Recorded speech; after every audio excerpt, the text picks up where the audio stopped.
Um bom dia ao povo de Deus, à nação santa, ao povo de propriedade exclusiva do Senhor e Salvador Jesus Cristo. Eu gostaria de fazer um vídeo nesse sábado maravilhoso e quero que você ore comigo. Senhor Jesus Cristo, nosso Deus e nosso Pai, nós te agradecemos por esse dia maravilhoso, por esse momento importante, por estar na tua presença, Senhor. Tu és o grande Deus maravilhoso, o Deus de Abraão, o Deus de Isaac, o Deus de Jacó, o libertador do seu povo, o Deus que salva, o Deus que nos libertou do império das trevas. Obrigado, Senhor, por esse momento. Te pedimos que nos ajude na compreensão da sua palavra, ela que é viva, eficaz e penetra em nossos corações. E que seja aplicada, Senhor, em nossos corações, pelo Espírito Santo. Te pedimos isso em nome de Jesus, no nome do Senhor. Amém. Meus irmãos, eu quero falar nesse vídeo sobre um texto da primeira carta de Paulo a Timóteo, no capítulo 1, verso 12 por diante. Talvez até o verso 15. Até o verso 15, vamos juntos analisar alguns pontos importantes desse texto da palavra de Deus. Paulo escreveu essa carta a Timóteo com o propósito de corrigir os falsos mestres que estavam querendo trazer outra doutrina para os irmãos aqui da Ásia Menor. Paulo, ele é solto da sua primeira prisão em Roma e ele escreve, parece que 2 cartas nesse intervalo, antes dele ser preso novamente. Ele escreve essa carta a Timóteo com objetivos específicos. Paulo, Timóteo tinha de colocar em ordem as coisas aqui do culto público, né? Culto público. E ele escreve também uma carta a Tito, também com um objetivo bem específico, que era também combater os falsos mestres da ilha de Creta. Lá eles queriam trazer outra verdade que não existia, na verdade, né? Então, esse capítulo 1, a partir do verso 12, Paulo vai tratar algumas coisas. A experiência que ele tinha no judaísmo, a graça que o alcançou, né? E algumas verdades ele vai tratar aí do verso 15, que vai ser o nosso verso mais explorado aí no verso 15, viram? Então vamos ler o texto aí no verso 12 a 15. Olha como é que Paulo inicia: sou grato para com aquele que me fortaleceu. Ele vai explicar quem é esse que o fortaleceu. Cristo Jesus. E o que mais? Nosso Senhor. Agora veja, que me considerou fiel, designando-me para o ministério. Aí Paulo vai dar o testemunho dele no verso 13. A mim que noutro tempo, outrora, né, era blasfêmio e perseguidor e insolente, mas obtive misericórdia, pois o fiz na ignorância, na incredulidade. Olha o que foi que aconteceu com Paulo no verso 14. Transbordou, porém, a graça de nosso Senhor com a fé e o amor que há em Cristo Jesus. Verso 15. Fiel é a palavra e digna de toda aceitação, que Cristo Jesus veio ao mundo para salvar os pecadores, dos quais eu sou o principal, ou em outras traduções, o pior. Então, a primeira coisa que Paulo faz aqui é ser grato. Ser grato. E como nós vivemos no mundo ingrato, no mundo de ingratidão para tudo quanto é lado, irmãos. Ingratidão dos filhos com os pais, ingratidão dos maridos para com as esposas, ingratidão das esposas para com os maridos, ingratidão dos chefes para com os empregados, ingratidão dos empregados para com os chefes e também ingratidão de nós para com o nosso Deus. Mas Paulo ele disse que era grato. Grato para com aquele que me fortaleceu, Jesus Cristo, o Cristo Jesus. E ele chama Jesus aqui de nosso Senhor. Nosso Senhor. Jesus para Paulo não era apenas o seu Senhor, mas o nosso Senhor. Agora Paulo vai dizer que alcançou duas bênçãos da parte desse Senhor. Primeiro, Jesus o considerou fiel.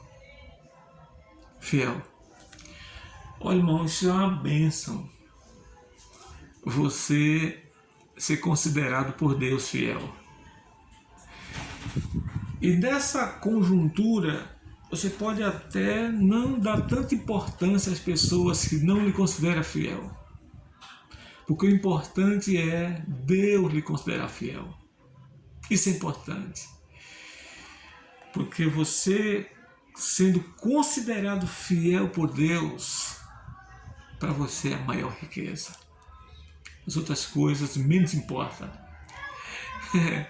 É verdade, menos importa quando você é considerado fiel. Isso para Paulo é uma bênção. Primeira coisa que Paulo vai dizer, vai ser grato é para com aquele que lhe considera fiel. A segunda bênção que levou Paulo a ser grato é que Deus o designou para o ministério. E quem era Paulo? O maior perseguidor da igreja cristã. Um cão raivoso, por assim dizer. Um homem que queria acabar com o cristianismo. Um homem que queria encerrar com aqueles que seguiam a Cristo. Esse homem chegou ao ponto de exigir que as pessoas blasfemassem de Jesus.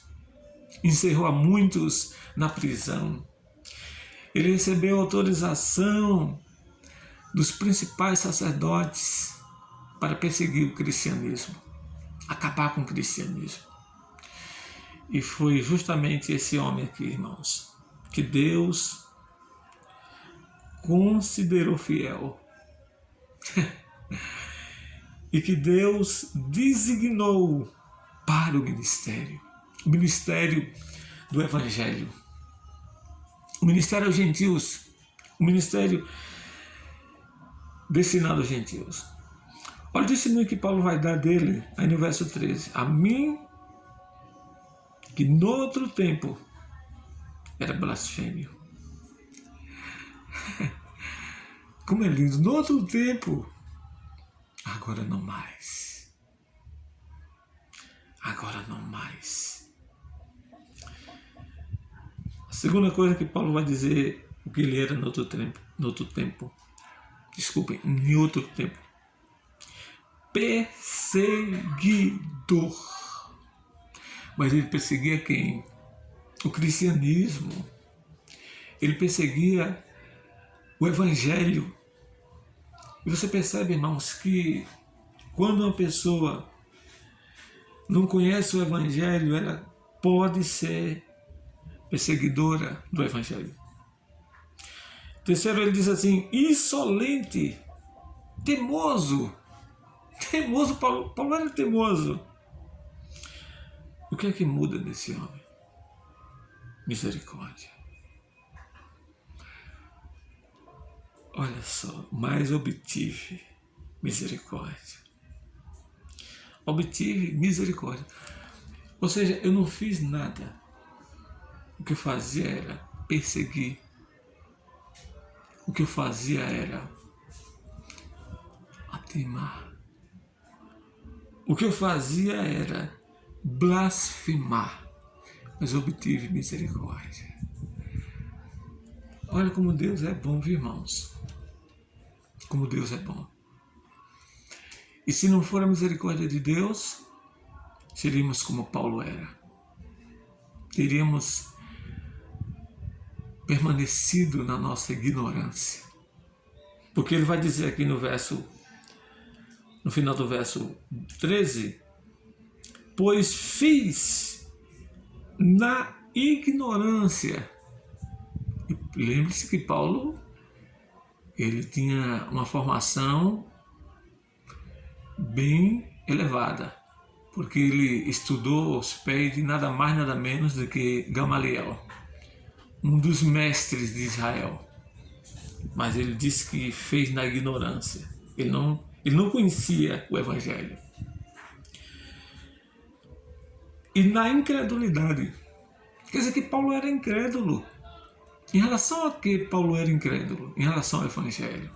Ele não acreditava no Evangelho. Ele só passou a acreditar no Evangelho quando o Cristo ressuscitado se apresentou a ele no caminho de Damasco. E não era apenas o Cristo ressuscitado, era o Cristo da glória. Todos os apóstolos viram Cristo glorificado e ressuscitado. Mas o único apóstolo que viu Cristo glorificado, entronizado, foi Paulo, no caminho de Damasco. Aí, olha o verso 14. Transbordou. Transbordou o quê? A graça de nosso Senhor. Veja, irmão, a ideia de Paulo aqui é um vaso transbordante. É isso, transbordou a graça. Com o quê? Com a fé. O que mais? Com o amor que há em Cristo Jesus. Aí agora, entre o verso 15 e aqui no verso 15 ele vai dizer duas coisas sobre a palavra de Deus e falar 5 verdades, talvez 6 verdades sobre a vinda de Jesus a esse mundo. Quais são as duas coisas que Paulo vai falar sobre a palavra de Deus? Primeiro, que ela é fiel. Fiel. A palavra de Deus é fiel. Não há infidelidade em Deus. Não há. Se a palavra de Deus é fiel, é porque Deus é fiel. Deus é fiel. A segunda coisa que Paulo vai falar em relação à palavra de Deus é que ela é digna de toda aceitação, que nós devemos aceitá-la sem medo, por ela ser fiel. É confiável a palavra de Deus. Nunca duvide dela. Ela é fiel. E por isso que você e eu é o que é. Nós somos crentes em Jesus por causa da palavra de Deus que é fiel e porque nós aceitamos ela, não duvidamos dela. Meus irmãos, daqui por diante, Paulo ele vai levantar 5 ou 6 verdades em relação a Jesus como Salvador. Em relação a Jesus como Salvador e nós como pecadores. Em primeiro lugar, a primeira verdade que Paulo levanta aqui é que Cristo Jesus veio ao mundo. Essa é uma verdade insofirmável. Ninguém pode negar que Cristo Jesus veio ao mundo. a pessoa pode negar a razão ou as razões dele ter vindo ao mundo. Pode. Tem gente que acredita em Jesus apenas como um personagem histórico que veio há 2000 anos atrás, que nasceu em Belém, que nasceu de Maria, que era um bom judeu, que viveu os preceitos da lei ali em Jerusalém. Tem gente que só acredita nisso, mas não acredita o porquê dele ter vindo ao mundo. Então a pessoa não pode negar que ele veio. Pode até não acreditar qual a razão dele ter vindo. Agora não pode negar a verdade dele ter vindo ao mundo. Cristo Jesus veio ao mundo. Isso significa dizer, irmãos, que Cristo Jesus pisou o nosso chão. O Deus eterno, o Deus criador do universo, o Deus transcendente, maior de todas as coisas, maior de tudo que ele criou, pisou no nosso chão. Sabe o que foi que aconteceu? Ele comeu o nosso pão, bebeu a nossa bebida, vestiu a nossa veste, sentiu as nossas dores, sentiu as nossas necessidades.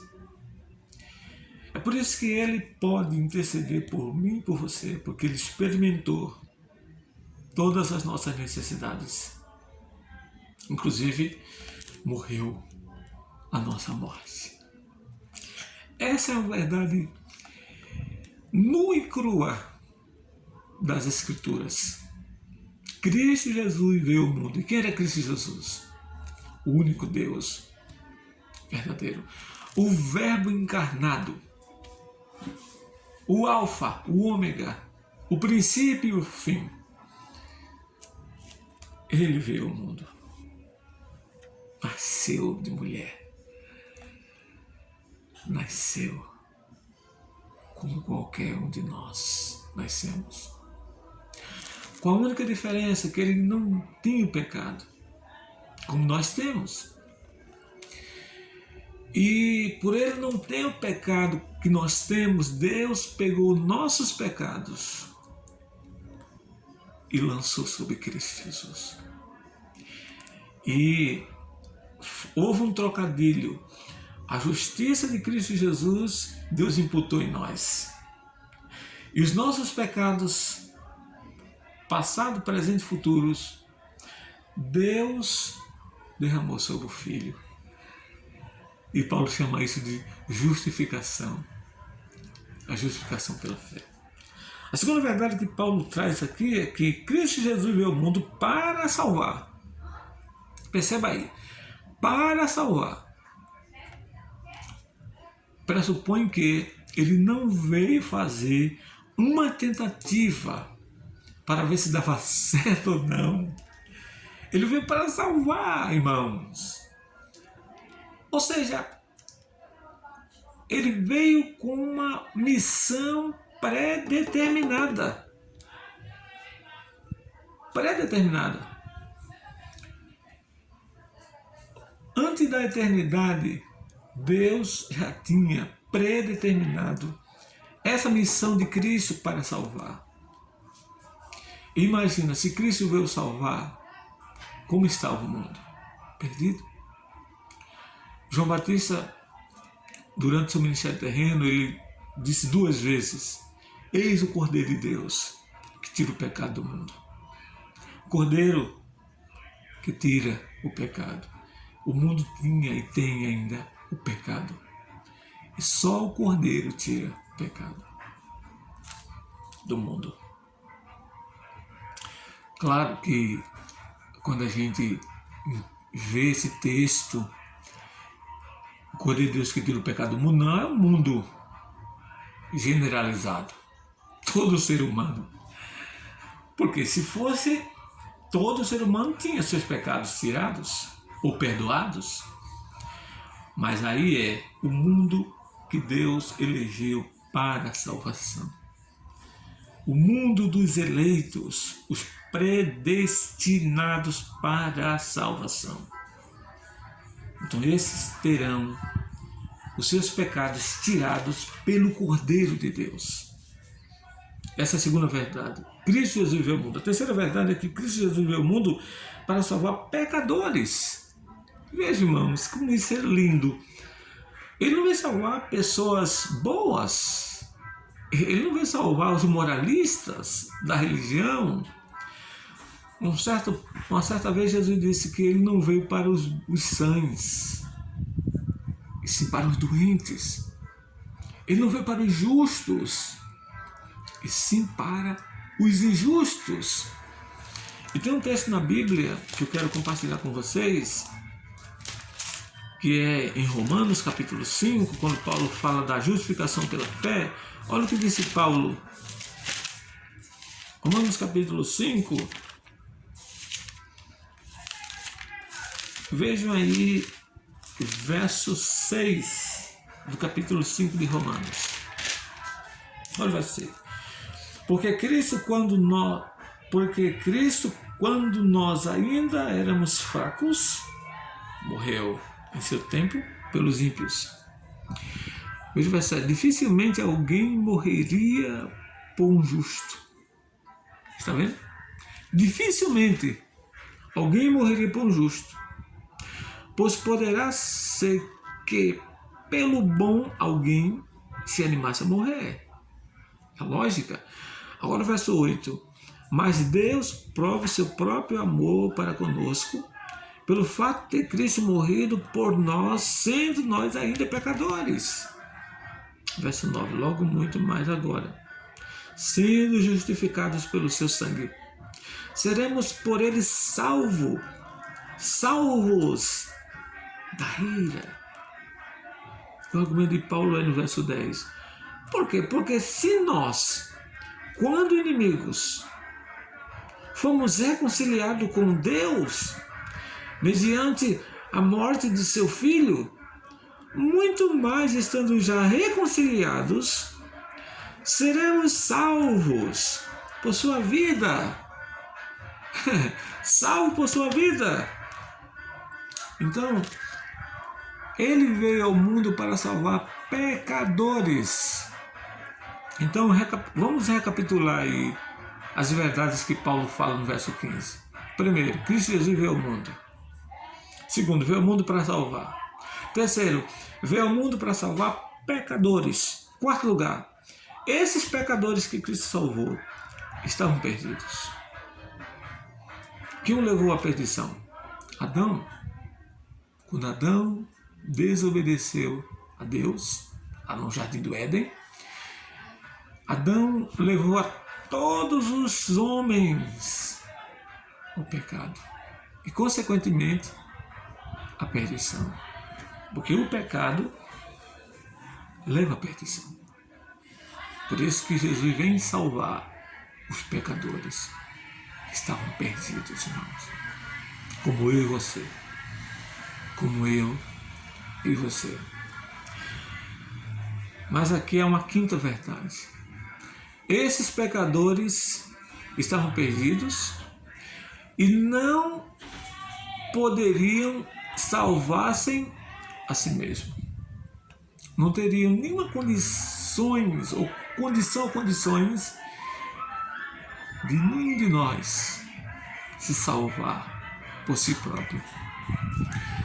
Isso quer dizer que a salvação ela não é meritória, ela é pela graça.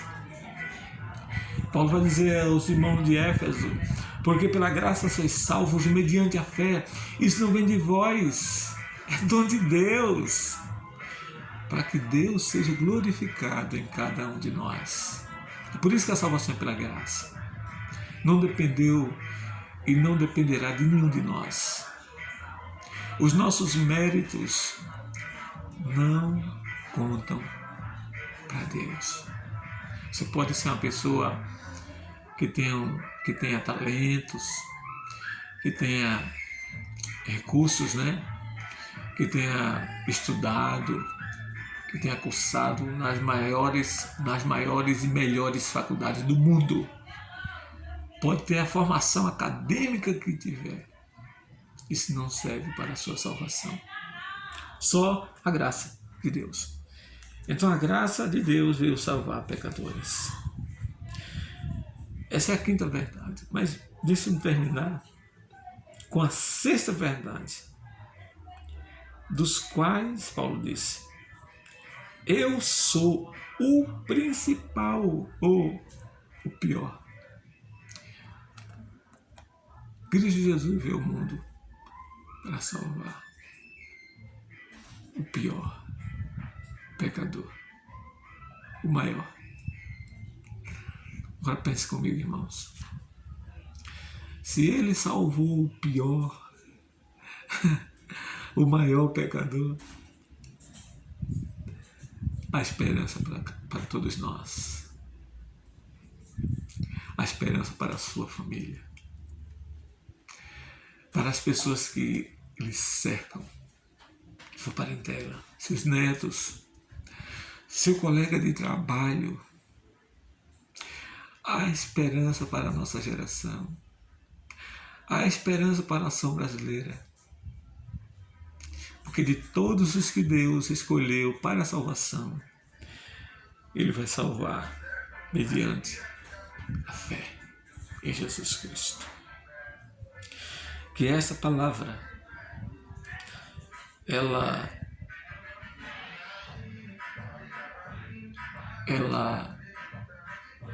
seja aplicada em seu coração. Que o Espírito Santo aplique essa palavra em seu coração. E nunca perca as esperanças, meus irmãos. Nunca perca as esperanças. Se houve salvação para o maior pecador, o principal, com certeza, Deus salva os demais, de todos aqueles que Ele predestinou para a salvação. E que, com certeza, pela pregação do Evangelho, serão salvos e salvos para sempre. Em nome de Jesus, em nome do Senhor.